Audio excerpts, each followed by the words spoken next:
If you've been sitting on the sidelines waiting for Kansas City home prices to finally crack so you can jump in, I've got some news you're not going to love. The June numbers just came out and they answer the question you've actually been asking. Not what are prices doing, but am I about to get burned? Stay with me because the one number that tells you whether a crash is coming is sitting in this report and almost everybody is looking at the wrong one. There are two Kansas City real estate markets right now. In one, sellers are getting every dollar they asked for and then some. In the other, buyers finally have room to breathe for the first time in about 3 years, it seems like. Same metro, same month.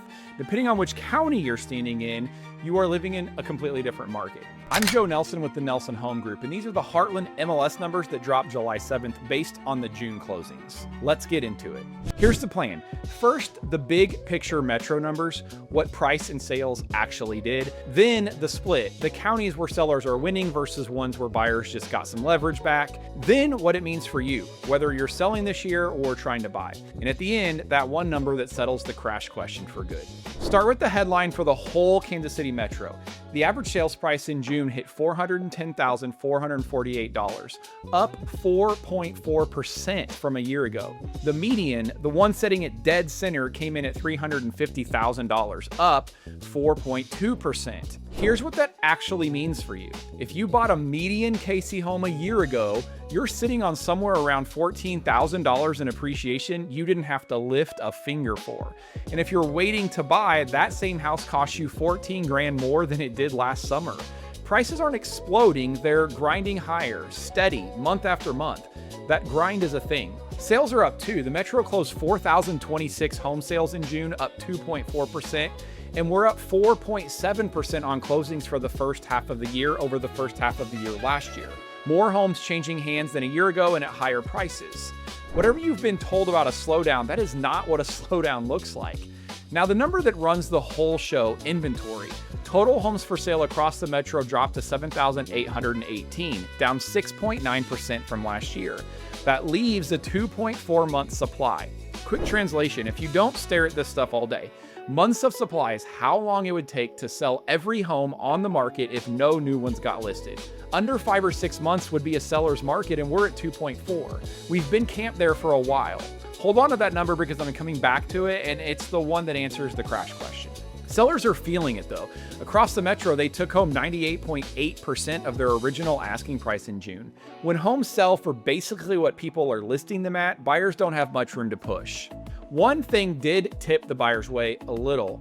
Homes are taking slightly longer to sell, 36 days up from 34 last year. 2 whole days. I know, don't spend it all in one place, right? But it's the first daylight buyers have gotten in a minute, and it matters a lot more in some places than others, which is where this stops being one market, because that clean metro average hides the real story. Kansas City is not one housing market, it's a dozen little markets wearing a trench coat, and in June they walked in 2 completely different directions.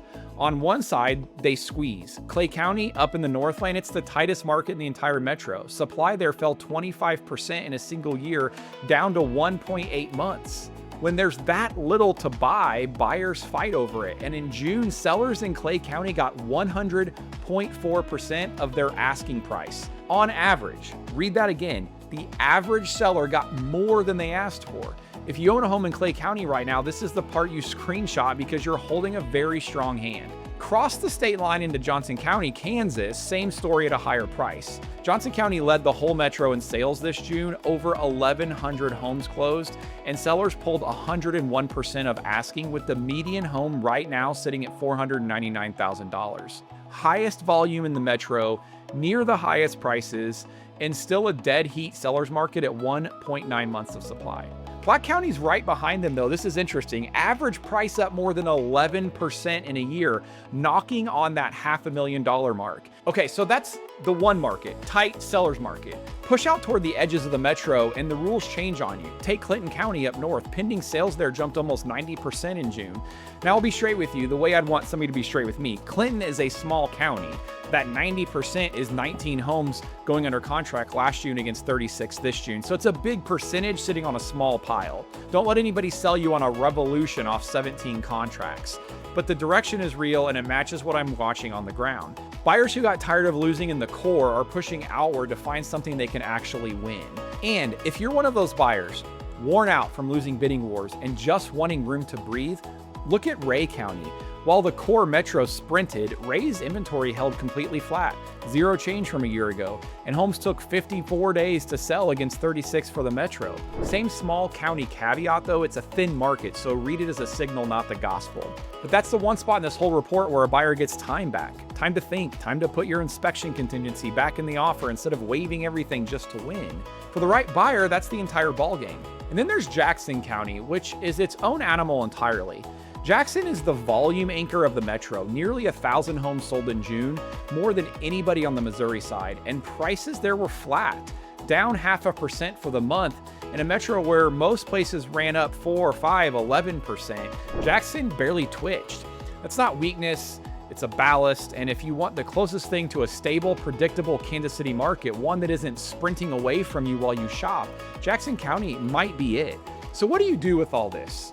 Say you're selling. This is about as good a setup as you're going to get. Supplies on your side almost everywhere, and when there's only 2.4 months of homes to go around, a well-priced house does not sit. But I tell every seller the same thing, and it's the one place people get cocky and cost themselves money. A market that rewards sellers is not a license to throw a fancy number on it and wait. Look at that 98.8% of list figure again. Sellers are getting almost all their asking price because they're pricing it right, not because buyers stop doing math. The homes that reach way past what the data supports are the ones that sit. And a house that sits in a hot market scares buyers worse than one priced right in a slow one because they assume something's wrong with the house.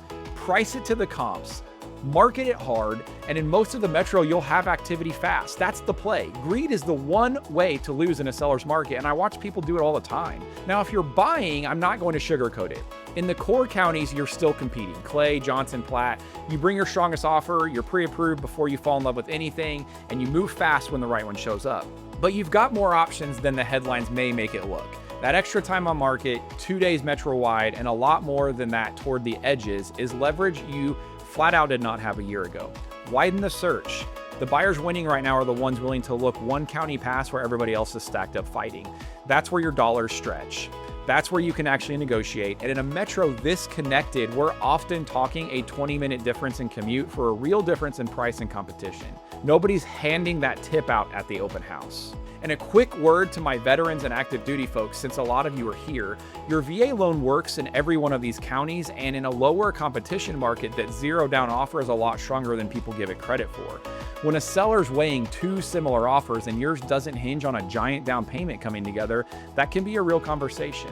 I've done a lot of videos on making VA offers, so I'll point to some of those in the description. Okay, the number I told you to wait for, the one that answers whether prices are about to drop. Here's the twist. It's not the price. That's what almost everybody watches, and that's the wrong dashboard to see what's happening. Price is the thing that moves after the fact. If you want to know whether a crash is coming, you don't watch prices and you don't watch days on market, you watch inventory.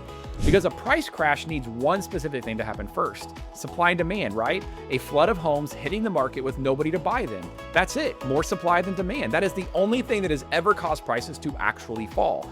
Too many houses, not enough buyers. So look at the number. Inventory in Kansas City didn't flood. It fell, down 6.9% from last year at 2.4 months of supply against a metro full of people who want in. The crash everybody keeps asking me about needs a tidal wave of listings, and what we've actually got is a drought.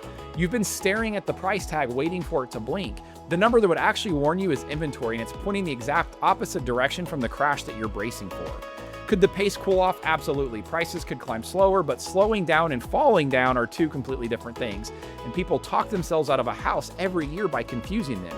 If you're sitting out waiting for a 2019 price to come strolling back, this report is telling you plainly, it's not coming. And every month you wait, the same house costs you more. That's not a sales pitch, that's just arithmetic sitting in the June report. If you want to go deeper on any one of these specific counties, we've got specific county breakdowns on our website's blog, which we'll be adding daily in the coming week. So be on the lookout for the county that you're looking for. We'll link the blogs in the description below so you can find the right page. Now, if you made it this far, quick reason you should trust me on any of this. I'm Joe Nelson. I lead the Nelson Home Group at Keller Williams, the highest rated real estate team on Google in the entire Kansas City metro. 21 years in the Air National Guard, all of it right here in Kansas City, and I'm a licensed loan originator on top of being a realtor.